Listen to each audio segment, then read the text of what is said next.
My nemesis is timesheets. I'm terrible at it. If that's actually probably the single biggest change I would like to make about my professional career. I've always been bad. I would get 3 weeks behind. I hadn't touched it. My personal record is 4 months. Awful, bad. It's not. There's no way to run a business. It's one of the more stressful pseudo arguments that I've had with my business partner, who, full disclosure, is my wife. Kristen started Springline in 2000. She had the company for 10 years before I even thought to come along and add structural engineering to it. But being self-employed is one thing. Having a business and growing a company is quite another. Billing, I'm a liberal person by nature. I want to pay everyone too much money and do wonderful things for free for everyone, pro bono. At the end of the day, it's capitalism. It's a business. You have to do the work. You have to send the bills out and collect the pretty money and pay people what they deserve and buy them good tools and equipment and benefits. And one of the key shortcomings in that process is you can't do things on a timely basis without timesheets. So I'm going to need a copy of this so I can send it to my partner. No problem. Because acknowledgement of a problem is the first step on the road to recovery. You just can't say it twice, right? So send it over. 4 months is impressive. Yeah, that was bad. That was the end of last year.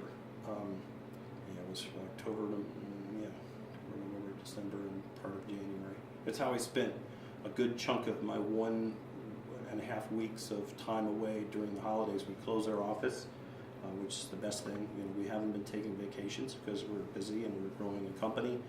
So that's how I spent my R&R was, watch some bad TV, eat some junk food, do some timesheets. It was painful. How do you... I too have issues with timesheets, which I am trying to manage. Mm-hmm. How do you go back and... I have a whole series of how do I go back and fill out timesheets when they're not completed. They're so damn easy to do on time, if not for the fact that if I want to record time, I have to set it up in my accounting system, and there's a whole process. Like 5 steps need to happen for every new job, and when 5 new jobs come in a day, I could spend an hour and a half setting things up before I can then do my timesheets, and that's the stumbling block. I have software that tracks every keystroke on my computer. I have a note ledger. I stopped writing things years ago. Good advice I got from someone was don't use Post-it notes. Use a steno pad. If you write down a number, you don't have to, where was that? Did I throw it away? Just flip back. It's right there. I'm diligent about keeping contacts up to speed. I have great contacts in my Outlook. Timesheets are a different matter altogether. I can look at sent emails. I can look at what projects were done, and I can piece it together. There's all kinds of strategies, but there's no substitute for just doing it when it needs to be done.